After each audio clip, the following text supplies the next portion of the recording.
Todos evitavam o cliente milionário e arrogante do restaurante. Mas nesse dia uma empregada de mesa recém-chegada disse uma só palavra e deixou todos em silêncio. Todos evitavam Ricardo Carvalho. Tinha 38 anos, sempre vestido de fato escuro, expressão séria e olhar duro. Caminhava com passo firme, sem voltar a cara para ninguém, como se o mundo inteiro lhe estorvasse. Quando alguém o via na rua ou em algum lugar público, afastava-se. Alguns por respeito, outros por medo, mas a maioria simplesmente não queria cruzar-se com ele. Conheciam-no como um milionário que tinha perdido tudo, menos o dinheiro. A mulher tinha morrido num acidente há quase 3 anos. Desde então, Ricardo não voltava a festas, não visitava os amigos, não falava com a família. Só trabalhava. Vivia fechado numa mansão enorme que sempre parecia vazia, rodeado de empregados que apenas seguiam ordens, sem se atreveram a falar-lhe mais do que o necessário. Era uma segunda-feira qualquer quando Ricardo decidiu sair sozinho. Não avisou ninguém. Pegou no carro sem motorista e foi-se embora sem rumo. Conduziu por ruas que há anos não pisava, bairros comuns cheios de gente normal, lojas abertas, miúdos a correr, música a tocar nas casas. Algo naquele caos tão cotidiano chamou-lhe a atenção. Não sabia por quê, mas sentia-se menos sozinho entre desconhecidos do que entre os empregados. Sem se dar conta, parou à frente de um restaurante pequeno com mesas de metal, cadeiras dobráveis e um letreiro de luz meio fundido que dizia Os Primos. Não era o seu estilo, mas por alguma razão saiu do carro e entrou. Lá dentro cheirava a carne assada, a café acabado de fazer, a bifanas quentinhas. As paredes estavam cheias de fotografias velhas e o barulho de prato e riso enchia o ambiente. Havia trabalhadores a comer com fome, senhoras a conversar, um casal a discutir baixinho no canto. Ninguém reparou nele. Era estranho. Estava habituado a que todos o reconhecessem e baixassem a voz mal ouviam. Ali ninguém se virou. Só uma rapariga se aproximou com um bloco na mão, um rabo de cavalo alto, uniforme simples e um sorriso natural que não parecia forçado. Boa tarde. Vai comer aqui ou é para levar? Ele olhou-a, sem responder, imediatamente. Notava-se cansado, mas seguro de si mesmo. Não estava habituado a que o tratassem como um cliente qualquer. Não sabia como reagir. A empregada de mesa esperou a resposta sem nervos. Não o conhecia, ou se o conhecia, não lhe importava. Isso chamou-lhe a atenção. Aqui está bem, disse Ricardo finalmente com voz baixa mas firme. Quer o menu do dia ou mostro-lhe a carta? O que for. Ela sorriu ligeiramente, como quem já está habituada a esse tipo de clientes. Trago-lhe o menu. Hoje há caldo de grão com chouriço acabado de fazer. Ricardo acenou, sem dizer mais. Sentou-se numa mesa perto da janela. Observou o local com mais atenção. Era simples, mas limpo. Tinha detalhes gastos, sim, mas também tinha vida. Cada pessoa ali estava em algo. A rir, a conversar, a comer, a trabalhar. Ele sentia-se fora do lugar, como se tivesse atravessado para outro mundo. Não melhor, nem pior, só diferente. A empregada de mesa voltou depressa com o prato fumegante, o arroz noutro pratinho e um copo de água com gelo. Deixou com cuidado, sem dizer mais. Depois continuou a atender outras mesas. Ricardo provou o caldo sem esperar nada. Para sua surpresa, sabia bem, muito bem. Comida sério, caseira. Deu-se conta de que tinha fome, muita. E não só de comida. Passaram uns minutos. A empregada voltou à mesa para perguntar se estava tudo bem. Ele apenas acenou. Ela reparou que já quase tinha acabado. Trago-lhe mais alguma coisa. Não. Está bem. Já lhe trago a conta. Foi-se depressa, sem querer demorar-se demasiado. Ele ficou a olhar para ela enquanto se afastava. Não era especialmente bonita, nem tinha uma presença que chamasse a atenção, mas havia algo nela. Talvez a forma como caminhava, segura, como se soubesse o que valia. Ou a voz natural, direta, sem enfeites. Era alguém real. Pagou-a dinheiro. Deixou uma nota grande. Ela reparou ao apanhá-la. Quer troco? Não. Fica assim. Ele acenou apenas. Ela disse obrigada, sem exagerar. Só obrigada. Depois foi atender outra mesa. Ao sair do restaurante, Ricardo sentiu algo que há anos não sentia. Não era alegria. Não era tristeza. Era curiosidade.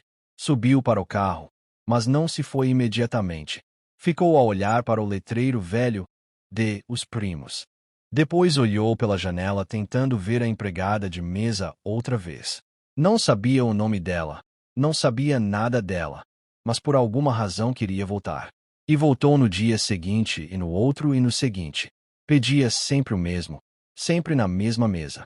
Ela atendia-o igual à primeira vez. Sem medo. Sem interesse. Sem exagerar. Só o tratava como aos outros. Às vezes falavam um pouco mais. Pequenas coisas. O tempo, o trânsito, os refrigerantes que chegavam tarde. Coisas sem importância. Mas para ele eram importantes. Pouco a pouco começou a esperar esse momento do dia. O tempo em que se sentava naquela mesa, comia sem pressa e ouvia a voz daquela mulher que não tratava como milionário, nem como viúvo, nem como alguém partido. Tratava-o como um homem qualquer. E isso para ele era tudo. Ricardo acordou antes de amanhecer. Não era estranho. Desde que a mulher morreu. Quase, e não dormia bem. Levantou-se da cama. Foi direto à cozinha. Preparou café só para ele. A casa estava em completo silêncio, como sempre. Nem sequer o som da máquina de café enchia aquele vazio. Vivia numa mansão de 3 andares, com mais quartos do que conseguia contar, mas estava sempre sozinho. Acompanhavam-no empregados que caminhavam nas pontas dos pés para não o incomodar. Ninguém falava a menos que ele perguntasse algo. E isso quase nunca acontecia. Sentou-se numa das cadeiras compridas que davam para o jardim. Lá fora, mal começavam a cantar os pássaros. Com a chávena nas mãos, ficou a olhar para o nada, como se algo pesasse tanto dentro dele que nem sequer se conseguia mexer. Fechou os olhos e sem querer apareceram outra vez as memórias. Ali estava Margarida, a mulher, com o cabelo comprido, o riso rápido, as piadas tolas quando cozinhavam juntos aos fins de semana. Ele tinha-a amado mais que ninguém, embora tivessem discutido muitas vezes, sempre encontrava nela um lugar seguro. Até aquela noite. A noite do acidente. Voltavam de uma festa à tarde, cansados. Ela conduzia porque ele tinha bebido alguns copos. Discutiam outra vez por coisas do trabalho. Ela dizia-lhe que se estava a tornar escravo do dinheiro, que já não sorria, que não se lembrava da última vez que tinham feito algo juntos sem pensar em negócios. Ele respondia-lhe que não percebia nada, que tudo fazia pelos dois. Gritaram. Ele viu de repente as luzes do caminhão. Não houve tempo para nada. A imagem do carro destroçado seguia-o todas as noites. Ele saiu com ferimentos ligeiros. Ela não. Não houve funeral público. Tudo foi privado. Desde esse dia, Ricardo desapareceu. Deixou de ir às empresas, cancelou eventos, bloqueou os amigos. Não queria ver ninguém. Tornou-se um fantasma com contas bancárias gigantescas. Comprava coisas que não usava. Viajava para lugares onde não falava com ninguém. Só queria que o mundo deixasse em paz. Até entrar naquele restaurante. Até conhecer aquela empregada de mesa. Desde que voltou a vê-la, cada dia que passava sentia-se diferente. Não mais feliz, não mais tranquilo. Só mais acordado. Como se por dentro algo tivesse deixado de estar congelado. Não percebia por quê, mas começava a esperar esse momento do dia. O tempo em que ela se aproximava da mesa, lhe sorria sem exagerar, lhe servia a comida sem fazer perguntas e depois se ia continuar o trabalho. Chamava-se Isabel. Soube num dia em que outro cliente a chamou pelo nome. Desde então repetiu esse nome na cabeça várias vezes. A Isabel nunca lhe perguntou, diretamente. Dava-lhe pena ou talvez medo. Nessa manhã, depois do café, telefonou ao assistente, um homem leal que levava mais de 10 anos a trabalhar com ele. Quero que me averigues uma coisa, disse Ricardo sem explicar demasiado. É sobre uma rapariga empregada de mesa num restaurante. O assistente olhou com surpresa, mas não perguntou. Apenas tomou nota e pediu-lhe os dados. Chama-se Isabel. Trabalha num restaurante que se chama Os Primos na Mouraria. Quero saber quem é, onde vive, se tem família, tudo o que conseguires, mas sem que ninguém se aperceba. O assistente acenou e foi-se embora. Ricardo ficou com uma sensação estranha no estômago. Não era culpa, não era medo. Era como se estivesse a atravessar uma linha, mas não se deteve. Queria saber mais dela. Precisava de o fazer.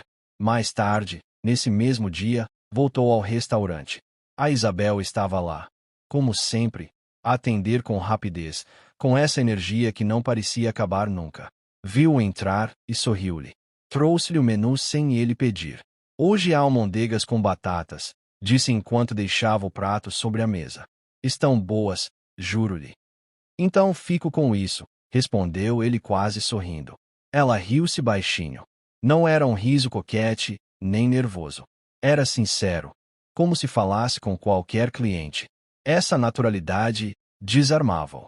Enquanto comia, observou-a de soslaio. Reparou que atendia o dobro das mesas dos outros, sempre a caminhar de um lado para o outro, a encher copos, a limpar pratos, a anotar pedidos. E ainda assim dava tempo para ser simpática com todos. Havia algo nela que não batia certo com aquela rotina tão dura. Quando o assistente voltou à noite, trazia informação numa pasta.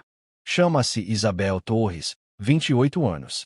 Vive com a mãe, num apartamento pequeno, na Mouraria. Tem 2 empregos, aqui no restaurante e também numa farmácia no turno da noite. A mãe está doente. Pelo que parece, uma condição crônica pulmonar. Ela cobre todos os gastos. Não tem companheiro, nem irmãos. Nunca se meteu em problemas. Nada de estranho. Ricardo ficou em silêncio. Abriu a pasta. Viu uma fotografia da casa, alguns dados, recibos médicos. Apertou-se-lhe o peito. Por dentro algo mexia-se com força. Deu-se conta de que aquela mulher, a mesma que o tinha atendido sem saber quem ele era, não só era forte, era corajosa. Sozinha, a cuidar da mãe, a trabalhar sem descanso. E ainda assim tinha um sorriso para cada pessoa que entrava naquele restaurante. Lembrou-se das vezes que se fechou em casa, sem ver ninguém, com todo o dinheiro do mundo, sem fazer nada de útil. Lembrou-se do que a Margarida lhe dizia sobre como se estava a perder entre números e negócios. Voltou a fechar os olhos. Não queria comparar.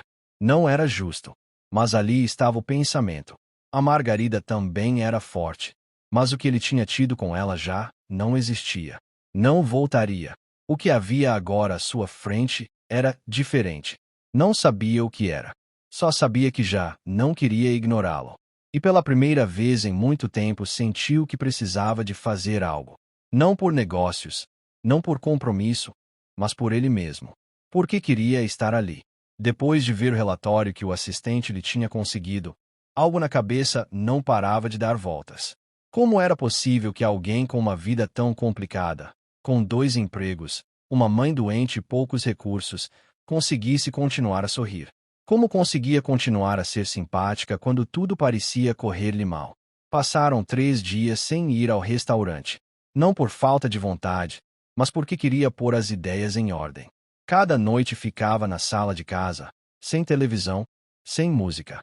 Só ele com o café e os mesmos pensamentos a repetirem-se vezes sem conta. A Isabel, a rotina, a força, a mãe doente, o bairro onde vivia, o esforço que fazia todos os dias para seguir em frente. Essa curiosidade, que no início era ligeira, estava a tornar-se mais intensa, mas não era mórbida. Não queria saber mexericos nem detalhes íntimos. Queria perceber como é que ela conseguia seguir em frente quando ele, com toda a fortuna, mal conseguia levantar-se da cama alguns dias. Na manhã do 4º dia subiu para o carro e pediu ao motorista que o levasse à Mouraria. O motorista olhou pelo retrovisor com cara de surpresa, mas não perguntou nada. Sabia que Ricardo não explicava o que fazia. Deixou-o na esquina de uma rua tranquila, onde os prédios eram velhos, com paredes riscadas, janelas partidas e algumas bancas ambulantes a vender pastéis e café. Ricardo desceu com óculos escuros e boné, sem o fato habitual, tentando passar despercebido.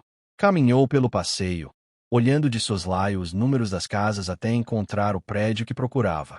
Era um conjunto de apartamentos simples, com grades enferrujadas e roupa estendida nas varandas.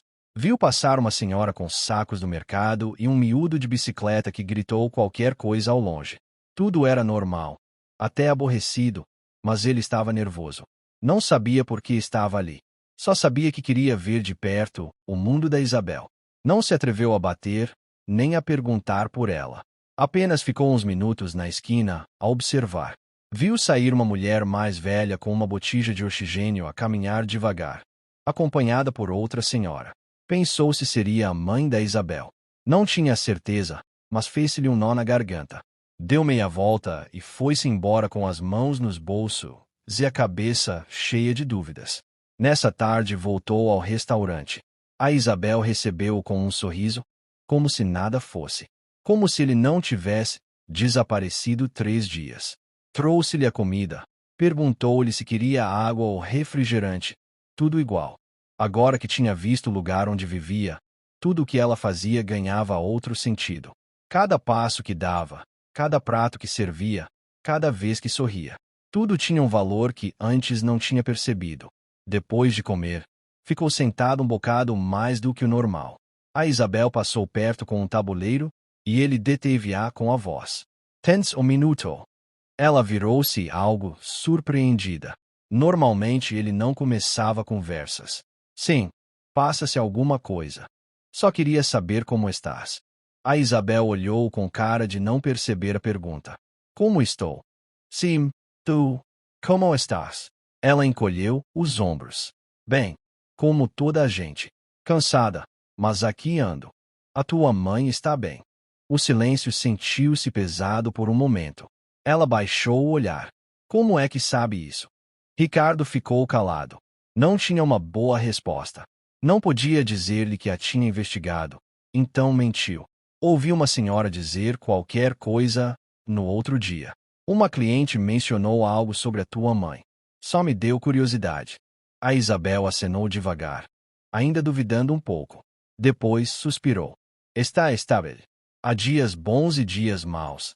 Mas já é costume. Ele quis dizer algo mais, mas não soube como. Nunca tinha sido bom com palavras, menos ainda quando se tratava de coisas pessoais. "Se precisares de alguma coisa, podes dizer-me." Ela sorriu, desta vez um pouco mais a sério. "Obrigada, mas estou bem. A sério." E foi-se embora. Nessa noite Ricardo não conseguiu deixar de pensar no que ela tinha dito. "Estou bem." Essa frase tão usada, tão automática, mas no caso dela tão pesada. Quantas vezes a teria dito sem estar bem? Quantas vezes tinha engolido o cansaço, o medo, a frustração, só para que ninguém se preocupasse? De volta a casa, foi direto ao escritório e marcou para o assistente. "Quero que pagues a dívida do hospital que a Isabel tem. Faz isso sem deixar rastro. Anônimo, que ninguém se aperceba." O assistente hesitou um pouco. "Tens a certeza?" "Sim." Desligou. Ficou a ver pela janela, com a cidade iluminada ao fundo. Não o fazia para ficar bem nem para ganhar algo.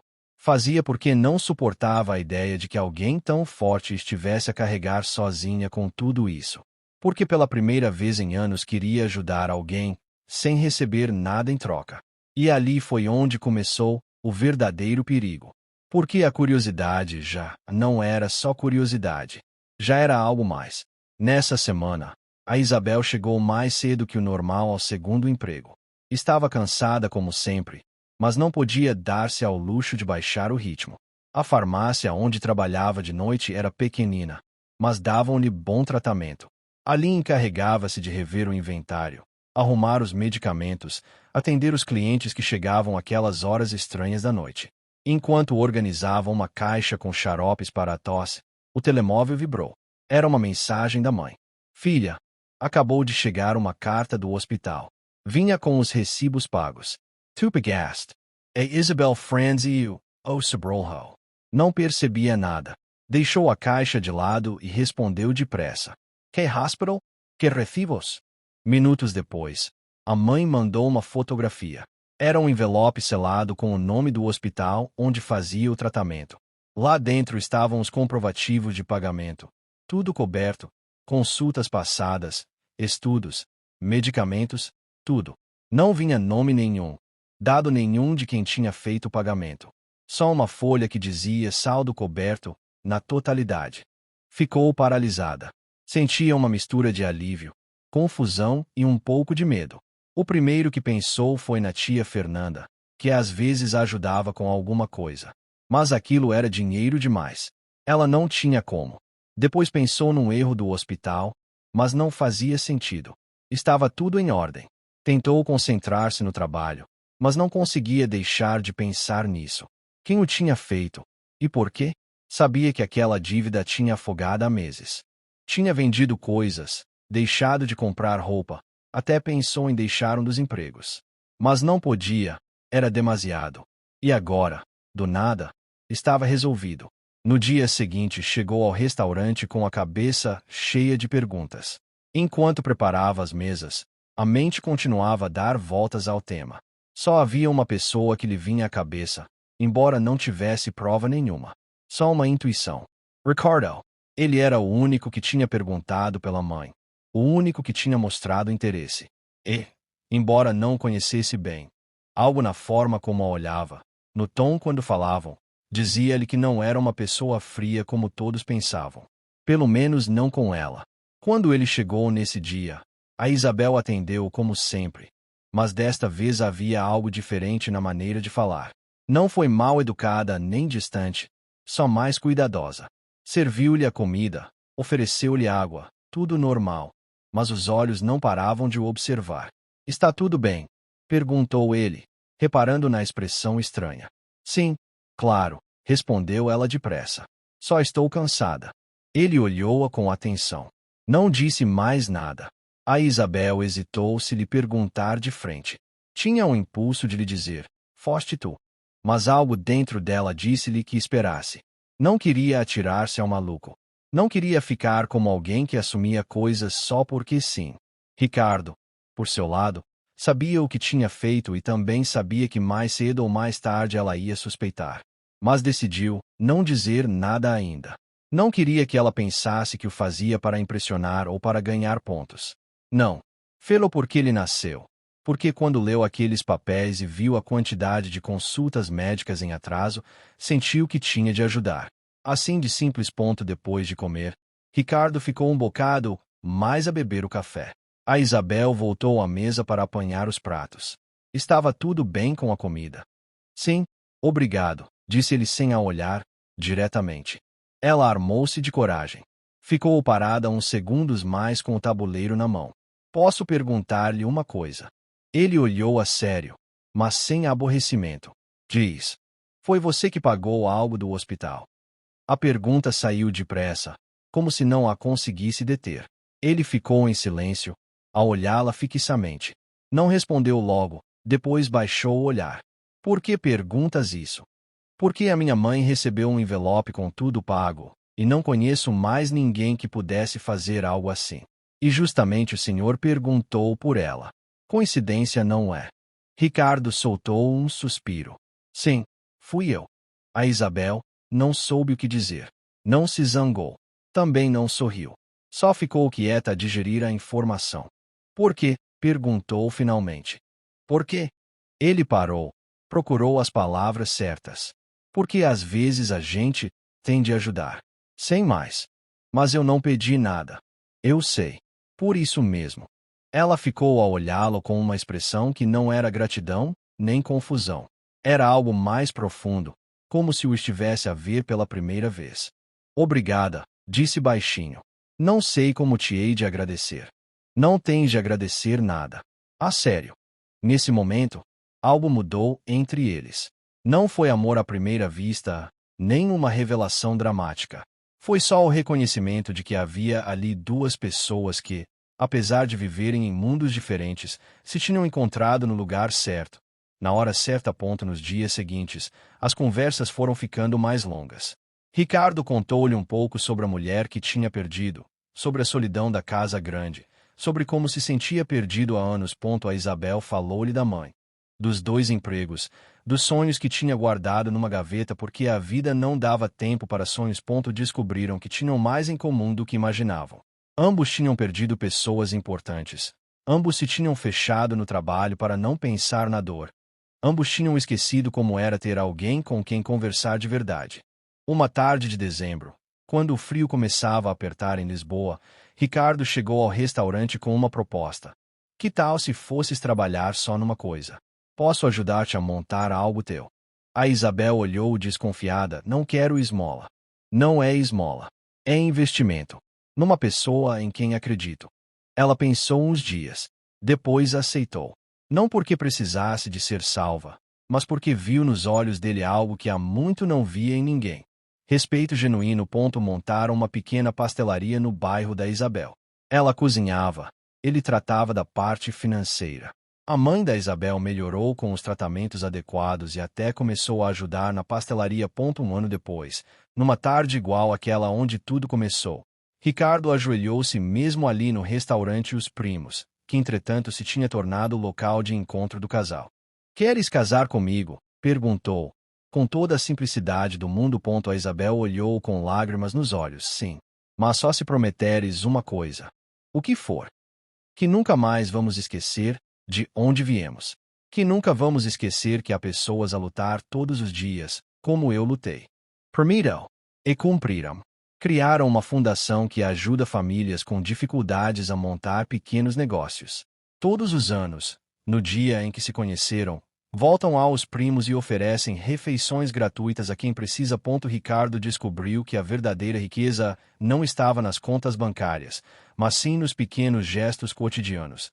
No café da manhã partilhado, no cuidado da sogra que ganhou como mãe, na certeza de que, finalmente, tinha encontrado uma família de verdade. A Isabel nunca mais precisou de trabalhar 2 empregos. Mas continuou a trabalhar, porque descobriu que trabalhar por amor é completamente diferente de trabalhar por necessidade. Esta história ensina-nos que às vezes as mudanças mais profundas começam com gestos simples. Que o verdadeiro amor não é encontrar alguém perfeito, mas sim alguém que nos faz querer ser melhores pessoas. E que a generosidade, quando vem do coração, tem o poder de transformar não só quem recebe, mas principalmente quem dá. Obrigada por estarem conosco em mais uma história humana. Lembrem-se de que cada pessoa que cruzamos pode ser o início de algo extraordinário. Às vezes basta uma palavra, um gesto, um momento de atenção genuína para mudar uma vida para sempre. E que as melhores histórias de amor começam, não quando 2 pessoas se completam, mas quando 2 pessoas completas decidem partilhar a vida.